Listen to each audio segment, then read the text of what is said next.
اللہ الرحمن الرحیم۔ السلام علیکم ناظرین، آج ہم ایک نہایت حساس اور عالمی سطح پر تشویش کا باعث بننے والے موضوع پر گفتگو کرنے جا رہے ہیں۔ دنیا بھر میں اس وقت سیاسی کشیدگی پائی جا رہی ہے۔ اس کے پس منظر میں سابقہ امریکی صدر ڈونلڈ ٹرمپ کا تازہ ترین بیان خاصی حیرت اور اضطراب کا باعث بنا ہے۔ آج ٹرمپ نے ایک چونکا دینے والا دعویٰ کیا ہے کہ امریکہ کے پاس ایران کے سپریم لیڈر کو نشانہ بنانے کی مکمل معلومات اور صلاحیت موجود ہے۔ ان کا کہنا تھا کہ ہمیں بالکل معلوم ہے کہ وہ کہاں ہیں اور اگر ضرورت پڑی تو ہم ان تک پہنچ سکتے ہیں۔ یہ بیان ایک ایسے وقت میں سامنے آیا جو مشرق وسطیٰ اور دیگر خطوں میں پہلے ہی سفارتی تعلقات انتہائی نازک مرحلے میں ہیں۔ اس وقت کے بیانات نے صرف بین الاقوامی سیاست کو مزید پیچیدہ بنا سکتے ہیں اور مشرق وسطیٰ میں پہلے ہی جنگ جاری ہے، جہاں مختلف ممالک کے درمیان شدید کشیدگی پائی جاتی ہے اور حالات دن بدن مزید خراب ہوتے جا رہے ہیں۔ امن کی کوئی صورت نظر نہیں آ رہی۔ ایران کا اسرائیل پر حملہ۔ ایران نے حالیہ دنوں میں اسرائیل پر ایک حملہ کیا جو اگرچہ شدت میں نسبتاً کم تھا، لیکن اس کا مقصد انتہائی واضح تھا کہ ایک سخت اور براہ راست پیغام دینا۔ ایرانی حکام نے اس حملے کی ویڈیوز باقاعدہ طور پر جاری کی، جن میں دیکھا جا سکتا ہے کہ ایرانی میزائل اسرائیل کی فضائی حدود میں داخل ہو رہے ہیں۔ یہ حملہ نہ صرف علامتی تھا بلکہ اس بات کا اعلان تھا کہ ایران ایسے حملے کرنے کی مکمل صلاحیت رکھتا ہے۔ ایرانی قیادت نے یہ موقف اختیار کیا کہ یہ کارروائی صرف ایک جھلک ہے، اصل طاقت ابھی باقی ہے، اور اگر حالات مزید بگڑے تو زیادہ شدت کے حملے کیے جا سکتے ہیں۔ اس کشیدہ ماحول میں ایران کے نئے تعینات ہونے والے آرمی چیف نے ایک انتہائی سخت اور غیر معمولی بیان جاری کیا۔ انہوں نے اسرائیل کے بڑے شہروں تل ابیب، حیفا اور دیگر اہم مقامات کے شہریوں کو براہ راست خبردار کیا۔ ان کا کہنا تھا کہ ایران جلد ہی اپنی تاریخ کا سب سے بڑا محل حملہ کرنے والا ہے، ایسا حملہ جو پہلے کبھی نہیں دیکھا گیا۔ ان کا پیغام واضح تھا، اسرائیلی شہری فوراً اپنے شہر خالی کر دیں کیونکہ وقت بہت کم ہے۔ انہوں نے کہا کہ اب تک کے تمام حملے صرف ابتدائی انتباہات تھے، لیکن اصل کارروائی اب ہونے والی ہے اور یہ کسی بھی وقت شروع ہو سکتی ہے۔ ڈونلڈ ٹرمپ کی ہنگامی سیکیورٹی میٹنگ۔ ایران اور اسرائیل کے درمیان بڑھتی ہوئی کشیدگی کے دوران سابقہ امریکی صدر ڈونلڈ ٹرمپ نے ایک ہنگامی سیکیورٹی میٹنگ طلب کی، جو تقریباً 1.5 گھنٹہ تک جاری رہی۔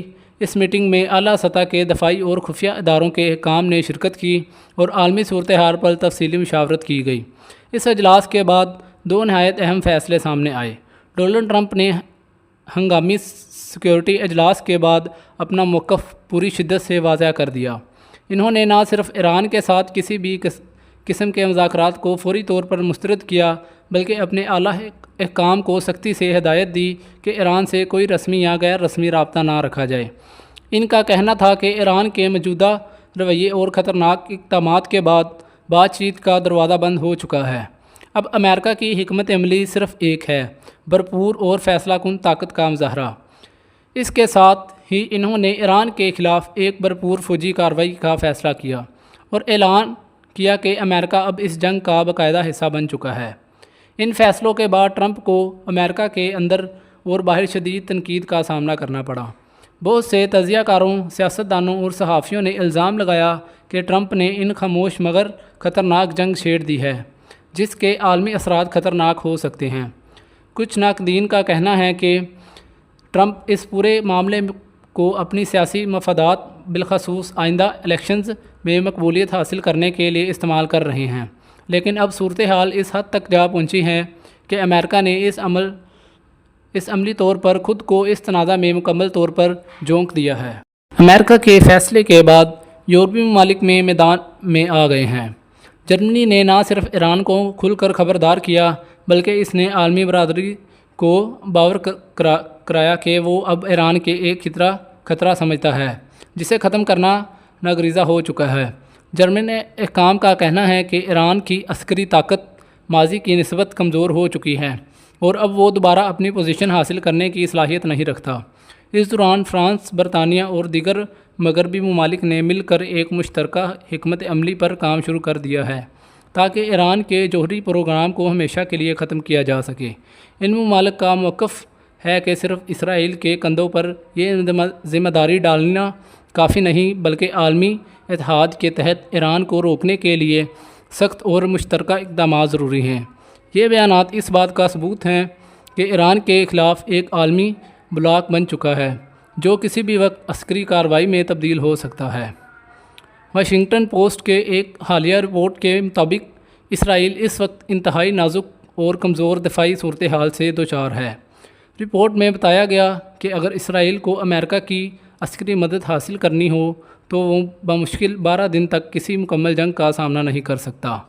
ایران کی جنگ سے دیسی ہزاروں میزائلوں کی موجودگی اور ان کی تیاری کے مقابلے میں اسرائیل کا آئرن ڈوم اور دیگر دفاعی نظام نہ صرف دباؤ کا شکار ہے بلکہ کئی ماہ سے مسلسل استعمال کی وجہ سے تکنیکی لحاظ سے بھی تھک چکے ہیں۔ یہ دفاعی نظام ہر آنے والے میزائل کو ناکام بنانے کی صلاحیت نہیں رکھتے، اور یہی وہ کمزوری ہے جسے ایران نے اپنی حالیہ حکمت عملی میں کامیابی سے استعمال کیا۔ یہ صورتحال اسرائیل کے لیے نہایت تشویشناک تھی، کیونکہ وہ بیک وقت ایران اور دیگر مزاحمتی گروپوں کا سامنا کر رہا ہے، اور امریکہ کی غیر موجودگی یا تاخیر کی صورت میں اس کی پوزیشن مزید کمزور ہو سکتی ہے۔ ایران نے حالیہ دنوں میں اسرائیل کے خلاف کئی انتہائی ہدف شدہ اور مہلک حملے کیے جنہوں نے نہ صرف اسرائیلی انٹیلیجنس اور عسکری ڈھانچے کو متاثر کیا بلکہ عالمی برادری کو بھی حیرت میں ڈال دیا۔ ایرانی میزائلوں نے جن تنصیبات کو نشانہ بنایا ان میں شامل موساد، اسرائیلی خفیہ ایجنسی کے ہیڈ کوارٹر، جس کی تباہی اسرائیلی انٹیلیجنس نیٹ ورک کے لیے ایک بہت بڑا دھچکا ہے۔ یونٹ 8200 جو اسرائیل کے سائبر انٹیلیجنس اور الیکٹرانک وارفیئر کا مرکز ہیں کو براہ راست نشانہ بنایا گیا۔ اسرائیلی جنرل اسٹاف ہیڈ کوارٹرز، جہاں سے تمام فوجی آپریشنز کی نگرانی کی جاتی ہے، ان پر حملہ کر کے اسرائیل کے آپریشن کمانڈر پر سوالیہ نشان لگا دیا گیا۔ وزارت دفاع اور دفاعی صنعتوں سے وابستہ رافیل فیکٹری کو نقصان پہنچایا گیا، جو جدید اسلحہ اور میزائل تیار کرنے کا اہم ادارہ ہے۔ بائیو کیمیکل تنصیبات نواتم ایئر بیس، جو کہ اسرائیل کے جوہری بیس تصور کیا جاتا ہے، راماد ڈیوٹ ایئر بیس اور حیفا کی آئل ریفائنری میں بھی ایرانی حملوں کی زد میں آئے۔ یہ حملے صرف فوجی کی کارروائیاں نہیں بلکہ اسٹریٹجک پیغامات بھی ہیں کہ ایران اب روایتی جواب دینے کے بجائے حملے کے میدان میں اسرائیل ان نقصانات کے بعد شدید دباؤ اور غصے میں ہے اور ممکنہ طور پر کسی بڑی جوابی کارروائی کی تیاری کر رہا ہے۔ اسرائیل نے ڈونلڈ ٹرمپ پر واضح کر دیا ہے کہ اب وقت آ چکا ہے کہ امریکہ اس جنگ میں براہ راست شریک ہو۔ ٹرمپ نے اس مطالبے کو فوری نہ صرف سنجیدگی سے لیا بلکہ اس پر فوری رد عمل بھی دیا۔ امریکہ اس وقت مکمل جنگی تیاری کی حالت میں ہے، عسکری اڈے متحرک کر دیے گئے ہیں، فضائی بیڑے الرٹ پر ہیں اور خفیہ آپریشنز کی منظوری دی جا چکی ہے۔ ٹرمپ کی حکمت عملی نہایت واضح ہے۔ وہ ایران کے اعلیٰ قیادت، خاص طور پر سپریم لیڈر کو براہ راست نشانہ بنانا چاہتے ہیں۔ ان کا خیال ہے کہ اگر ایران کی قیادت کو ختم کر دیا جائے تو وہاں ایک نیا انقلابی ماحول پیدا ہوگا جس میں عوام سڑکوں پر آ کر حکومت کے خلاف بغاوت کرے گی۔ یہ امریکی پالیسی نہ صرف عسکری لحاظ سے جارحانہ ہے بلکہ سیاسی لحاظ سے بھی ایک مکمل نظام کو تبدیل کرنے کی کوشش کا عندیہ دیتی ہے۔ میدان جنگ کے اس اہم مرحلے پر عالمی منظرنامہ بھی بڑی تیزی سے بدل رہا ہے۔ اسرائیل کو یورپ کی بڑی طاقتوں جرمنی، برطانیہ اور فرانس کی کھلی حمایت حاصل ہے۔ یہ ممالک صرف سیاسی نہیں بلکہ خفیہ اور عسکری تعاون بھی فراہم کر رہے ہیں اور ایران کے جوہری پروگرام کو روکنے کے لیے مشترکہ منصوبہ بندی کر رہے ہیں۔ دوسری جانب مسلم دنیا کی خاموشی قابل غور ہے۔ بیشتر مسلم ممالک نے نہ صرف زبانی مزاحمت پر اکتفا کیا ہے لیکن عملی طور پر ایران کے مدد کے لیے کوئی بھی سامنے نہیں آیا۔ ایران اس وقت مکمل طور پر تنہا ہے اور وہ اسرائیل، موساد اور امریکہ جیسے بڑے مخالفین کا سامنا کر رہا ہے۔ ڈونلڈ ٹرمپ بھی کھلے عام یہ کہہ چکے ہیں کہ امریکہ ایران کے اعلیٰ قیادت کو کسی بھی لمحے ہدف بنا سکتا ہے، جس کا مطلب ہے کہ ایران پر دباؤ بڑھانے کا سلسلہ ہر سطح پر جاری ہے۔ ایران کی پوزیشن اس وقت نہایت نازک ہے۔ اس کے پاس کھلا عسکری راستہ محدود ہو چکا ہے اور کچھ مبصرین کے مطابق اب واحد راستہ ایٹمی آپشنز ہے، لیکن مسائل یہ ہے کہ ایران کی ایٹمی صلاحیت سے متعلق ٹھوس اور قابل بھروسہ شواہد دنیا کے پاس نہیں۔ ایران بارہا کہہ چکا ہے کہ اس کا جوہری پروگرام پرامن مقاصد کے لیے ہے، لیکن مغربی اس پر یقین کرنے کو تیار نہیں۔ ادھر اسرائیلی میڈیا نے ایک نیا دعویٰ کیا ہے کہ اسرائیل نے ایران کے سابقہ صدر محمود احمدی نژاد کو بھی نشانہ بنایا ہے، اگرچہ اس دعوے کے آزاد ذرائع سے تصدیق ممکن نہیں ہے، اور احمدی نژاد اس وقت ایران کی سیاست میں کوئی مؤثر یا با اختیار کردار ادا نہیں کر رہے۔ لیکن اسرائیل کی یہ حکمت عملی علامت نوعیت کی ہیں۔ وہ یہ تاثر دینا چاہتے ہیں کہ ایران کی موجودہ یا سابقہ قیادت خواہ کتنی ہی غیر فعال ہو، ان کے حملوں سے محفوظ نہیں۔ یہ اقدامات اسرائیل کے اس پیغام کو تقویت دیتے ہیں کہ وہ صرف فوجی اہداف نہیں بلکہ نظریاتی اور علامتی اہداف کو بھی نشانہ بنائے گا، تاکہ ایران کو ہر سطح پر شکست دی جا سکے۔ حالات جس نہج پر پہنچ چکے ہیں، اس سے اندازہ لگایا جا رہا ہے کہ ایران کے بعد اسرائیل اور اس کے مغربی اتحادی کسی اور مسلم ممالک کو نشانہ بنا سکتے ہیں، اور اس فہرست میں سرفرست الجزائر اور ترکی دکھائی دے رہے ہیں۔ الجزائر ایک طویل عرصے سے مغرب کی آنکھوں میں کھٹکتا رہا ہے، کیونکہ وہ فلسطینی کاز کی کھل کر حمایت کرتا ہے۔ ترکی جو نیٹو کے حصہ ہے ہونے کے باوجود ایک آزاد مسلم پالیسی پر پابندی کار رہا ہے، اور صدر رجب طیب اردوغان جو بارہا مغرب کی دوغلی پالیسیوں پر تنقید کرتے رہے ہیں، اب براہ راست نشانے پر آ سکتے ہیں۔ اگرچہ اردوغان کو اس تمام صورتحال کے ادراک وہ سفارتی سطح پر سرگرم بھی ہیں، مگر حقیقت یہ ہے کہ مسلم دنیا کی عملی خاموشی اور ایران کی تنہائی ایک ایسا خلا پیدا کر رہی ہے جیسے مغربی طاقتیں اپنے ایجنٹ کے لیے استعمال کر سکتی ہیں۔ ڈونلڈ ٹرمپ نے ایک نہایت اشتعال انگیز بیان میں کہا ہے کہ انہیں مشورہ دیا گیا ہے کہ ایران کے خلاف انتہائی سخت اور فیصلہ کن فوجی کارروائی کی جائے۔ یہ بیان نہ صرف سفارتی حدود کو چیلنج کرتا ہے بلکہ خطے میں ایک بڑے پیمانے پر تباہ کن جنگ کا خدشہ بھی پیدا کرتا ہے۔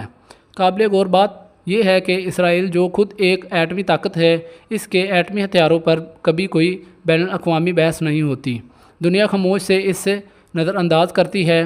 دوسری طرف ایران بارہا کہہ چکا ہے کہ اس کا جوہری پروگرام پرامن مقاصد کے لیے ہے، اور وہ بین الاقوامی معائنہ کاروں کو اپنی تنصیبات کی جانچ کی اجازت دیتا ہے، لیکن اس کے باوجود مغرب ایران پر ایٹمی دھمکیوں سے دباؤ بڑھا رہا ہے۔ یہ ساری صورتحال ہمیں ایک ایسی دنیا کی طرف لے جا رہی ہے جہاں مسلم دنیا کو مرحلہ وار نشانہ بنایا جا رہا ہے، پہلے عراق، پھر لیبیا، شام اور اب ایران۔ اگر ایران اس جنگ میں شکست کھا جاتا ہے تو یہ صرف ایران کی ہار نہیں ہوگی، یہ پورے عالم اسلام کے لیے ایک بڑی طویل المیعاد زوال کا آغاز ہوگا۔ تجزیہ کاروں کا ماننا ہے کہ اگر ایران ہار گیا تو آئندہ 150 سے 200 سال تک کوئی بھی اسلامی ممالک عالمی سطح پر سیاسی، معاشی یا عسکری طاقت بننے کے قابل نہیں رہے گا۔ یہ ایک ایسا لمحہ ہے جو پوری امت مسلمہ کے لیے بیداری کا پیغام ہونا چاہیے، لیکن بدقسمتی سے رد عمل اب بھی خاموشی تک محدود ہے۔ یہ وقت صرف تجزیے کا نہیں بلکہ ایک عالمی شعور، اتحاد اور مؤثر حکمت عملی کا ہے، ورنہ تاریخ ہمیں معاف نہیں کرے گی۔ اگر آپ اس تجزیے سے متفق ہیں تو حقائق پر مبنی آواز کو مضبوط بنائیں میں ہمارا ساتھ دیں۔ ویڈیو کو لائک کریں، دوستوں کے ساتھ شیئر کریں اور کمنٹ سیکشن میں اپنی قیمتی رائے ضرور اظہار کریں۔ مزید تجزیوں کے لیے ہمارا چینل کو سبسکرائب کریں نہ بھولیں۔ السلام علیکم۔